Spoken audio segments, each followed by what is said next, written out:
Владикавказ – идеальный город для творческих людей, мечтающих о жизни в неторопливых размышлениях. Это город, где переплетаются множество культур и традиций. Регион, который воплощает в себе удивительное этническое и культурное многообразие.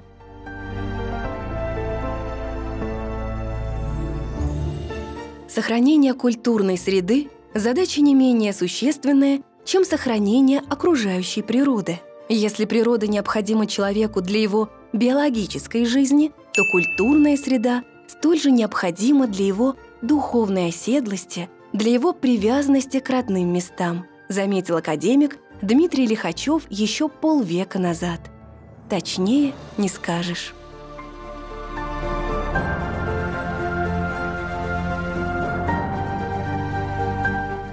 Осетинский национальный платок несет в себе какую-то сакральность. Если ты не в настроении, если думаешь о чем-то, какая-то у тебя проблема, и ты зациклен на этой проблеме, у тебя не получится. Ты не сможешь нормально плести, у тебя будет рваться нить, будут ошибочки какие-то. Но как только ты отодвинешь эту проблему на задний план, как только ты подумаешь о хорошем, сразу все наладится, и работа будет уже идти.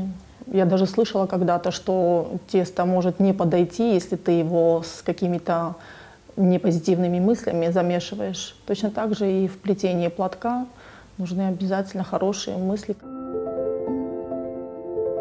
В Центре народных промыслов вечерами можно наблюдать настоящую женскую силу.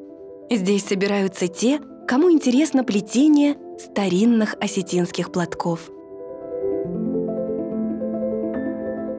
Полупрозрачные, воздушные с ажурными узорами, словно паутинка.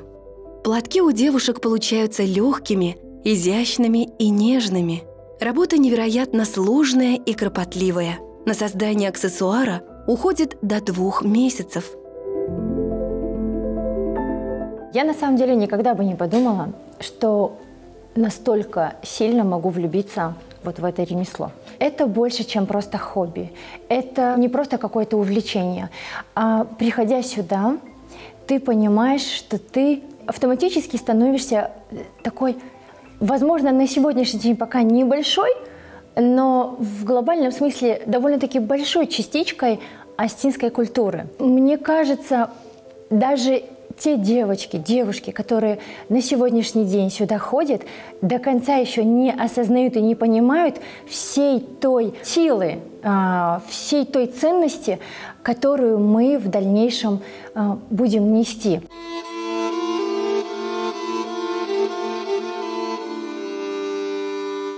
Что касается плетения косынок, я считаю, что это не просто красивый атрибут, элемент одежды, это на самом деле какой-то наш генетический код, можно сказать, нашей нации. Это просто на самом деле нужно обязательно сохранить. Если есть такая возможность, передать это нашим младшим, какое-то таинство. Каждый платок обладает неповторимым орнаментом и вяжется вручную. Раскрывает тайны плетения осетинского платка и рассказывает про уникальный предмет народного творчества мастерица и преподаватель Мзия Гигалаева. Раньше осетинки носили головной убор почти все, потому что считалось, что волос притягивает к себе порчу с глаз. На свадьбу надевали на невесту 2 прямоугольных платка. Считалось, что это двойная защита, то есть двойная защита для невесты. Платок состоит из полотна, филейное плетение, то есть сетка. На нем уже затем вышивались разные рисунки. Ром считался символом достатка. Квадрат – это символ, 4 стороны у квадрата, 4 времени года. Треугольник – это тоже символ осетин. Цифра 3, 3 пирога символизируют землю, Бога и солнце. Растительные орнаменты, они символизируют жизнь. Раньше осетинский платок был частью национального женского костюма. Ни один головной убор не придавал облику девушки столько лиричности. Из поколения в поколение женщины накапливали и передавали опыт прядения и вязания платка. Этот аксессуар имел сакральный смысл. Перед ним склоняли головы кровники, застывало оружие дерущихся. Платок почитали, уважая того, кто его носит. История осетинского платка очень интересна. В конце 18-го, начале 19 века, когда уже осетины переехали на равнины с гор, женщины, которые не могли сидеть без дела,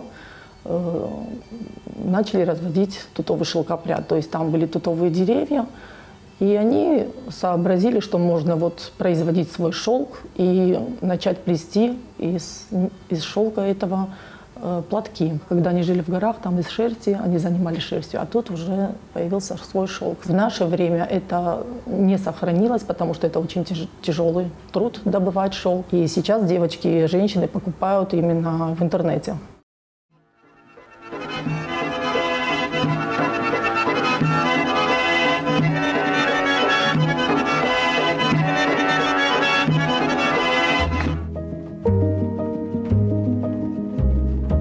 Искусство создания таких изящных головных уборов процветало в Северной Осетии в XVIII-XIX веках. Рукоделие в целом было в почете у осетинок. Девушка, умеющая шить одежду и создавать красивые узоры, считалась хорошей невестой. Совершенно невесомый и уникальный, осетинский платок был идеальным подарком. Связанный из шелковой нити, дополненный вышитым орнаментом, он притягивал восхищенные взгляды. Свадебные платки были натурального светло-бежевого цвета. Их украшали длинными кистями, богатой вышивкой. Работа над таким платком требовала большого терпения, мастерства и художественного вкуса.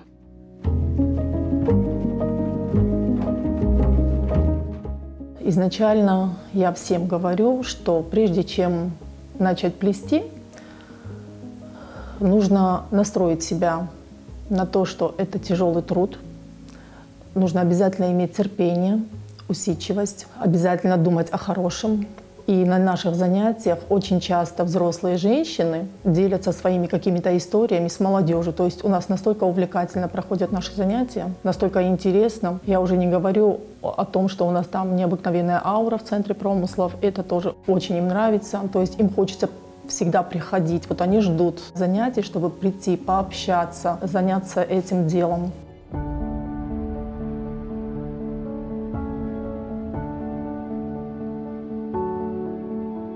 Когда я задумываюсь над тем, почему я сюда хожу, я бы это сравнила, знаете, с чем? С объятиями мамы. Все девушки, женщины, которые начинают плести платок, они это делают исключительно с очень положительной энергетикой. Ты вкладываешь в этот процесс исключительно только любовь. Ты вкладываешь столько тепла. У меня пока нет дочки.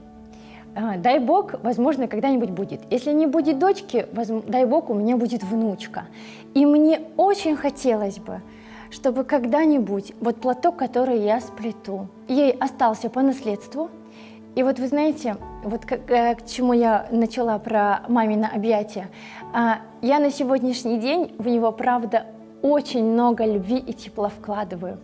И когда-нибудь, возможно, через много лет, когда меня уже не будет, мне очень хотелось бы, чтобы, возможно, моя дочка или моя внучка, ну, как это уже решит Всевышний, вот в моменты, когда ей будет плохо, когда она будет по мне скучать, когда она будет меня вспоминать, мне бы очень хотелось, чтобы ей достаточно было взять платок, который я сегодня плету своими руками, в который я столько любви вкладываю, и когда она просто будет им укрываться, она будет чувствовать вот ту любовь, которую я в его сегодня вкладываю.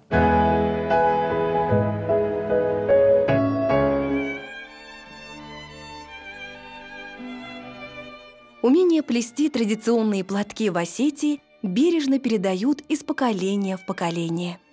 Старинные экспонаты сегодня хранятся в музеях, а созданные современными мастерицами пользуются немалым спросом.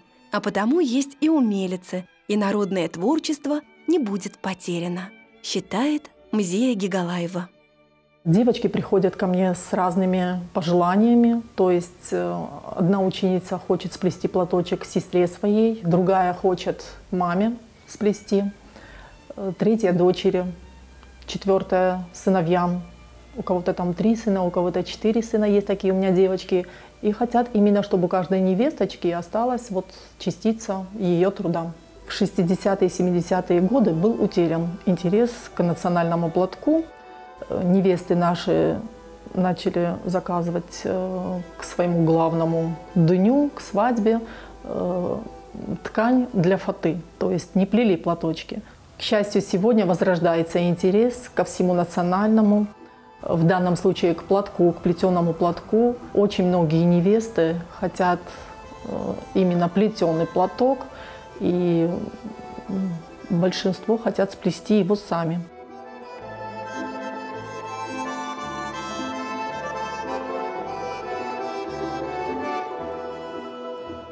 Прошлая моя профессия, она вот связана была непосредственно с этим платком. Работала, служила в ансамбле «Алан».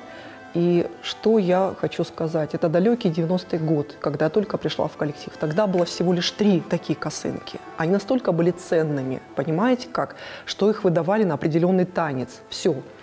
Потому что как-то вот и возможности не было приобрести, или мастериц уже таких не оставалось. Это на самом деле зов предков. Руки же не просто так здесь работают. У каждой свой какой-то орнамент, свои кружева, они плетут, вот это просто что-то невероятное. Чувствую, что какая-то вот сила мне помогает. Может, мои предки помогают. Скорее всего, так оно и есть. Потому что кто-то из детей вот схватывает на лету, и вот это несет как-то, и передает. Обязательно это нужно передать. Обязательно, в каком-нибудь виде.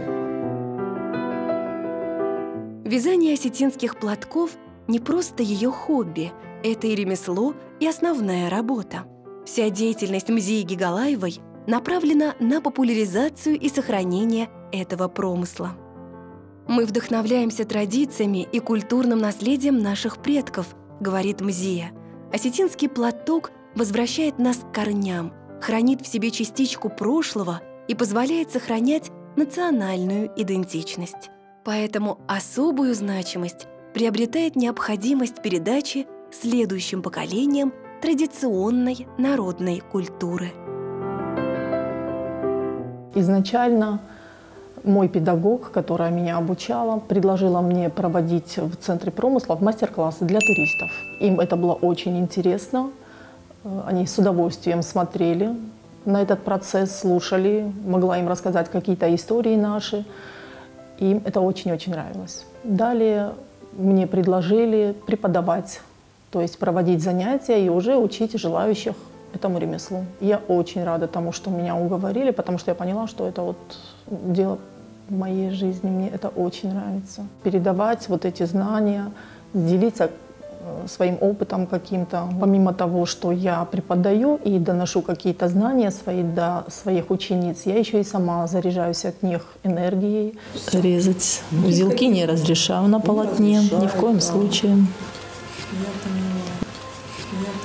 Ира правильно сказала, плести только с позитивом, потому что наше добро передается нашему следующему поколению через платки. Мне очень приятно, что наше творчество, наше ремесло, культура находит отклик у туристов. Даже озвучивают, что хотят увезти с собой частичку нашей Осетии. Кто-то приобретает платок для себя, кто-то везет его в подарок. Хотят прикоснуться к культуре нашей.